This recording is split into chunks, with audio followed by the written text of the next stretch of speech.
پاکستان کی جو بعد میں پاکستانی قوم بنی ان لوگوں نے اور اس لیڈرشپ نے طے کیا تھا وہ ایک جمہوری راستہ تھا. آپ بالکل ٹھیک آپ نے کہا کہ ہم خوش قسمت تھے کہ ہمیں دو چیزیں ملی, ایک ویژنری, ایک فلاسفر ہمارا شاعر بھی تھا اقبال, اور دوسرا لیڈر جناح جیسا لیڈر جنہوں نے مل کر کیا. پھر کیا خرابی ایک تو ہوئی جمہوریت نہیں آئی, کیوں نہیں آئی جمہوریت ہمارے یہاں, یہ بھی سوال اٹھتا ہے. لیکن اس سے زیادہ بڑا سوال یہ پیدا ہوتا ہے کہ اب اس کا علاج کیا ہو سکتا ہے, ہم کیسے واپس اس ڈگر پر چل سکتے ہیں, اس خواب کو جو اقبال نے دیکھا تھا اور قائد اعظم نے جس پر عمل کرنے کی کوشش کی تھی. کیا کہیں گے آپ؟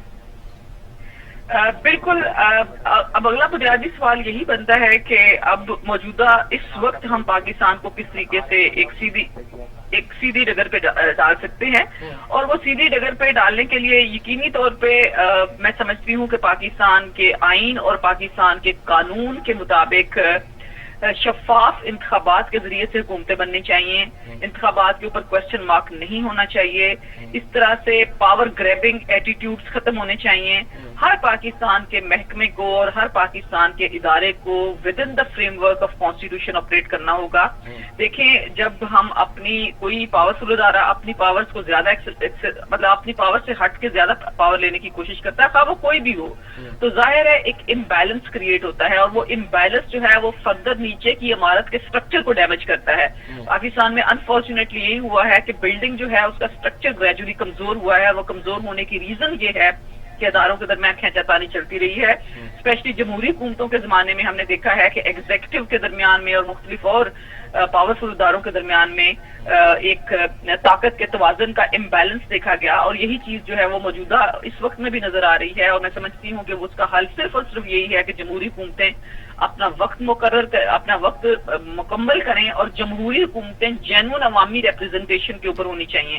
دیکھیں سجاد صاحب, یہ بات بڑی میں سمجھتی ہوں باریک بھی ہے اور بڑی عام بھی ہے اور عام فہم بھی ہے کہ جب تک آپ عوامی مینڈیٹ کی عزت نہیں پاکستان کے اندر ہوگی, وہ ڈلیوری نہیں ہو سکتی. ڈلیوری صرف وہی ہو سکتی ہے کہ جب ایک سیاستدان کو پتا ہو کہ وہ جس علاقے سے اپنے ووٹ کے ذریعے سے ایوان تک پہنچا ہے, اس علاقے کے لیے جب تک کہ وہ کام نہیں کرے گا اس کو آئندہ ووٹ نہیں ملے گا. ظاہر ہے وہ ساری زندگی کے لیے تو کسی ایوان کا رکن نہیں منتخب ہو سکتا. اس میں 5 سال کے پاکستان کے آئین کے تحت محدود وقت کے لیے اس کو وہ ٹائم ملتا ہے, اور اس میں ظاہر ہے جب تک وہ ڈلیوری نہیں کرے گا ممکن نہیں ہو سکتا. اسی طریقے سے ایک عام لیجسلیچر کے نمائندے سے لے کر اوپر ٹاپ لیول کی پاکستان کی ایگزیکٹو اتھارٹی تک یہی چیز جو ہے یہ ہمیں انشور کرنا ہوگی. اسی سے ہی آپ ملک کی کیپٹلسٹ کلاس کا اور دنیا کی کیپٹلسٹ کلاس کا کانفیڈنس جیت سکتے ہیں. دیکھیں, صرف معیشت بنیادی طور پہ دنیا میں قدر کن ممالک کی ہے جو معاشی طور پہ اسٹرانگ ہے. پاکستان کی معیشت کے اندر ورنیبلٹی اور ڈپینڈنشیا ختم نہیں ہو سکا.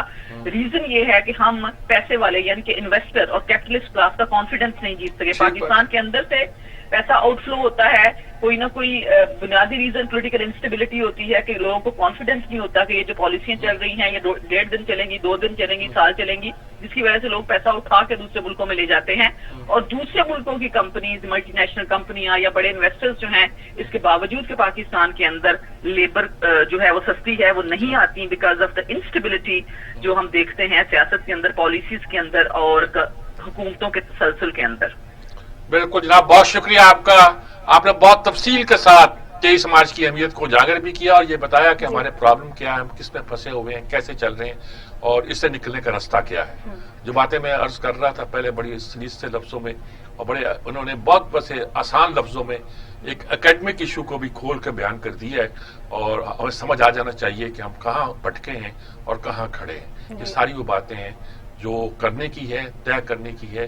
ہمارے اگر ایسے ہی اہل علم کو ہم میدان میں لے کر آئیں, ان کی باتیں سنیں اور سمجھیں تو مسئلہ کو حل کیا جا سکتا ہے. سر آگے بڑھتے ہیں. پیپلز پارٹی اور نون لیگ میں اختلافات بڑھ گئے ہیں اور بلاول بھٹو کا بیان سامنے آیا جس میں انہوں نے کہا کہ ان کے رگوں میں سلیکٹڈ کا خون نہیں ہے اور لاہور کی ایک جماعت ہے جس میں سلیکٹڈ کا خون ہے. اس بیان کو آپ کیسے دیکھتے ہیں؟ اصل میں جو مریم نے ٹویٹ کی تھی تو انہوں نے کہا کہ عمران کا سلیکٹڈ کو فکر ہونی چاہیے, یعنی کہ عمران کو کہ اس کا کوئی طلب البدل انہوں نے تلاش کر دی ہے, متبادل تلاش کر دی ہے. اشارہ تو نہیں کیا تھا انہوں نے اس کے بارے میں, بلاول کے بارے میں, لیکن بلاول نے تو ڈائریکٹ کہہ دیا کہ لاہور کا ایک خاندان یہ کرتا ہے, اور اس کا مطلب ہے کہ دونوں پارٹیاں اب ساتھ ساتھ نہیں چل رہی. اچھا, اب اس پہ الزام لگا سکتے ہیں کہ جو تاریخ ہے وہ ایسی ہے, ان کی ویسی ہے, یہ جو بھی کر سکتے ہیں, اور دوسری طرف آپ یہ بھی کہہ سکتے ہیں کہ بھئی یہ سیاست دونوں کی الگ ہونی تھی، انہوں نے اب کر لی ہے۔ رانا ثناء اللہ نے تو یہ کہہ دیا اس بات کے جواب میں، دیکھیں جب جواب شروع ہو جاتے ہیں تو بڑی گڑبڑ ہوتی ہے۔ انہوں نے کہا زرداری صاحب کی ٹون پہلے اور تھی، جب ان کو وہیں بتایا گیا کہ آپ کی تقریر جو آپ یہاں کر رہے ہیں وہ تو سوشل میڈیا پہ چل رہی ہے، ہر آدمی کو معلوم ہے کہ آپ کیا کر رہے ہیں، کیا کہہ رہے ہیں۔ تو اس پر زرداری صاحب کی ٹون بدلی، اس نے کہا جی میں کمزور آدمی ہوں، میں ایک ہی میرا بیٹا ہے، میں اسٹیبلشمنٹ سے نہیں لڑ سکتا، جس کو وہ بھی چھالتے رہے ہمارے فضل الرحمان صاحب بھی۔ لیکن یہ ہے کہ رانا ثناء اللہ تو دو لوگ، اب جب مقابلہ شروع ہو جائے گا تو یہی ہوگا، پھر کیسی پی ڈی ایم اور کیسی اس کی ضرورت اور کیا اس کا حق، اور پھر یہی نظر آئے گا کیا کچھ الزام لگائیں گے کہ جو پیپلز پارٹی ہے وہ اپنا وہ اس حکومت کا وقت پورا، یعنی اس کا کلیش نہیں ہے کوئی تحریک انصاف سے، کچھ لوگ یہ کہتے ہیں، وہ کہتے ہیں کہ ان کا یہ مسلم لیگ کے ساتھ تو ان کا کلیش پنجاب میں بنتا ہے لیکن تحریک انصاف سے نہیں بنتا، مطلب پی ڈی ایم میں دراڑیں پڑ چکی ہیں، کچھ یہ سمجھا جاتا ہے شاید لڑائیں پڑ چکی ہیں، کچھ یہ سمجھا جاتا ہے کہ لڑائیں تو خیر ہے ہی ہیں، اور یہ کہا جاتا ہے الیکشن قریب آئیں گے، کوئی لائن پہ ساتھ ہے ہمارے جی سینت ضیاء کار ہمارے ساتھ، افتخار احمد صاحب ہمارے ساتھ ہیں، ماشاءاللہ ان سے ہم وہ اس بات کو زیادہ خوبصورتی سے بیان کر سکتے ہیں۔ جی السلام علیکم افتخار صاحب۔ وعلیکم السلام سر، کیسے ہیں آپ؟ اللہ کا شکر ہے۔ افتخار صاحب کیا یہ بلاول نے بھی کہہ دیا کہ لاہور کا ایک خاندان ہے، مریم نے تو اشارہ کیا تھا کہ متبادل چن لیا، انہوں نے صاف کہہ دیا، کیا اب یہ پارٹیاں اپنا راہ دانستہ الگ کر رہی ہیں، یہ الیکشن کے قریب شاید ایک نہیں ہو سکتی، یا کچھ اور بات ہے؟ کیا بات نظر آتی ہے آپ کو؟ بات یہ ہے کہ پاکستان کے عوام کی بدقسمتی ہے کہ ان کو کوئی ایسی قیادت ملی نہیں جس کا ویژن ہو، یہ بہت ہی افسوسناک ہے۔ اگر انہوں نے ایک دوسرے کو برا ہی کہنا ہے تو پھر ان کو جو چارٹر آف ڈیموکریسی تھا وہ سائن نہیں کرنا چاہیے تھا۔ ٹھیک ہے، سیدھی سی بات ہے، دیکھیں ایک عام آدمی کو تو نہیں پتا کہ ان کے دل میں کیا ہے، ایک آدمی تو وہی چیز دیکھتے جو کاغذ پہ لکھی ہوتی ہے، کاغذ پہ تو ہم نے چارٹر آف ڈیموکریسی لکھا تھا، پھر انہوں نے یہ پی ڈی ایم یہ بنا لیا، الائنس بنا لیا۔ اب الائنس کے بارے میں جس قسم کی گفتگو آپ بتا رہے ہیں مجھے، اور میں سن رہا ہوں پی ڈی ایم کے والے سے کہ وہ کہہ رہا ہے کہ وہ ان کی چیتے ہیں، وہ کہتے ہیں ان کے وہ چیتے ہیں، تو یہ مذاق ہے، اور کسی کے پاس کچھ بھی نہیں ہے پاکستان کے عوام کے لیے۔ حقیقت جو ہے نا، کوئی بھی پاکستان کے عوام کے لیے نہیں سوچ رہا۔ اگر پیپلز پارٹی جی جاتی ہے تو وہ اقتدار میں چلی جائے گی، اگر میاں صاحب کی خاندان جیت جاتا ہے وہ اقتدار میں چلا جائے گا۔ اور سب تو یہی ہے نا، یہاں تو ہونا کہ کوئی بہت ہی پرنسپل جنگ ہوتی۔ پرنسپل جنگ یہ تھی کہ ووٹ کو عزت دو، وہ ایک نعرہ تھا جو کافی عرصے کے بعد پاکستان کی پالیٹکس میں ایک نئے سلوگن کے طور پر ایمرج ہوا، اور اس نے پاپولیرٹی بھی حاصل کی۔ اس کے مقابلے میں تو کوئی نعرہ نہیں آیا، اس کے مقابلے میں ایک کوشش کی گئی کہ اب اس نعرے کو عملی شکل دینے کے لیے ایک ایسا وہیکل بنائی جائے جس پہ رکھ کے اس کو چلایا جائے، وہ پی ڈی ایم تھی۔ اور پی ڈی ایم میں نے پہلے بھی ایک دو دفعہ کیا، پی ڈی ایم اس دن ایکسپوز ہو گئی تھی جس دن گلگت بلتستان کا الیکشن ہوا تھا۔ تو ہمارے دوست دیر سے سوچتے ہیں، دیر سے بولتے ہیں، دیر سے لکھتے ہیں، ان کو اس کا نظر نہیں آ گیا تھا کہ دونوں لیڈر علیحدہ علیحدہ جلسے کر رہے ہیں۔ کیا مشکل تھا ایک چھوٹے سے علاقے کے اندر مشترکہ امیدوار کھڑا کرنا، کوئی ناممکن چیز نہیں تھی اگر پی ڈی ایم کوئی ریئلٹی ہوتی اس قسم کی کہ وہ آئندہ 2023 کے الیکشن میں اکٹھا جاتی۔